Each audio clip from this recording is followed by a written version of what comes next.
Today I'm making French yogurt cake. You're going to love this, so we're just going to get started. First, you want to put in about a cup of all-purpose flour into a smallish mixing bowl. We're going to add all the dry ingredients first.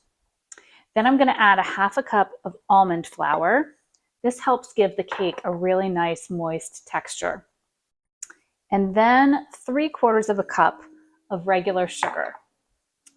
Now to the rest of those dry ingredients, I'm going to add 2 teaspoons of baking powder and 1/4 teaspoon of kosher salt.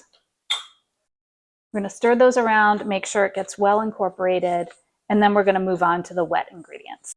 Okay, now I'm going to move on to the wet ingredients. You need 3 eggs.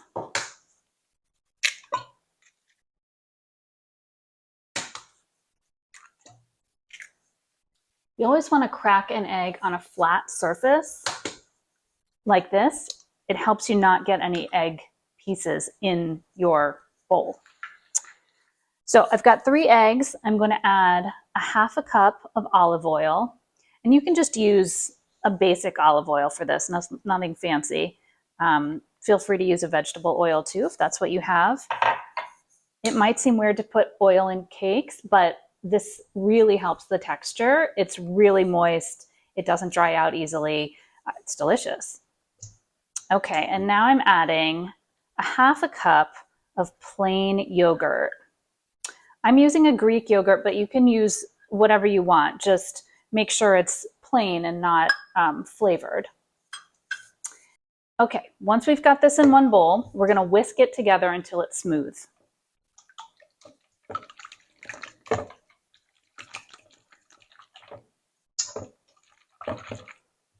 Okay, I forgot my vanilla extract. So whisk in a teaspoon of vanilla extract. That's all you need. Okay, now we've got the wet ingredients together, and I'm just going to pour in the dry ingredients. And we just want to combine these gently, and you don't want to overmix it. So you really just want to combine until you don't see the raw flour in there anymore. So that looks great. The next thing to do is to get this in our pan. So I've got a 9-inch cake pan here. I have buttered the bottom and the sides and then put in a piece of parchment paper. So that's going to make this cake release really easily. I'm just going to pour in my batter.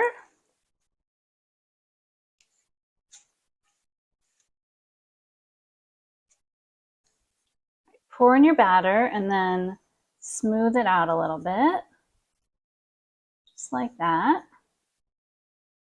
And now I'm going to sprinkle the top with some sliced almonds.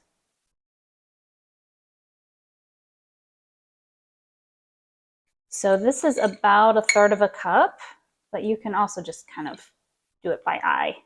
And the great thing about this recipe is you don't even have to toast these almonds in advance, because when you put this in the oven, it's going to do the toasting for you since they're on the top of the cake.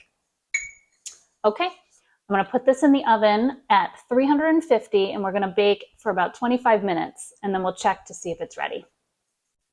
Okay, the cake is coming out of the oven and it is beautiful. You can see how it's just kind of lightly toasted, a little bit golden brown on top. You want it to have a little bit of bounce to it when you push it in the middle.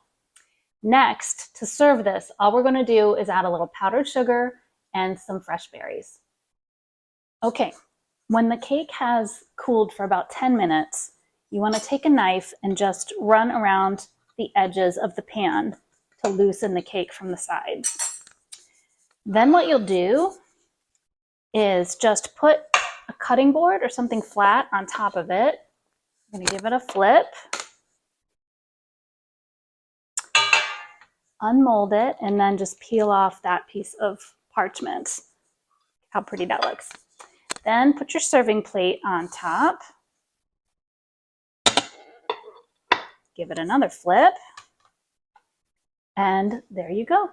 unmolded, beautiful. We're just gonna wait for it to cool a little bit longer, and then I'm gonna show you how to garnish this. Okay, now that the cake has cooled off, let me show you how to garnish it. I love to just sprinkle it with a little bit of powdered sugar.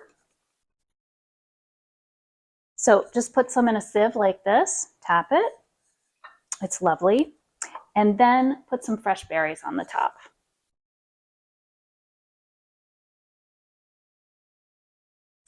And really, that's all you need. And you don't even need the berries. It's delicious with berries, but it's beautiful just with that powdered sugar too.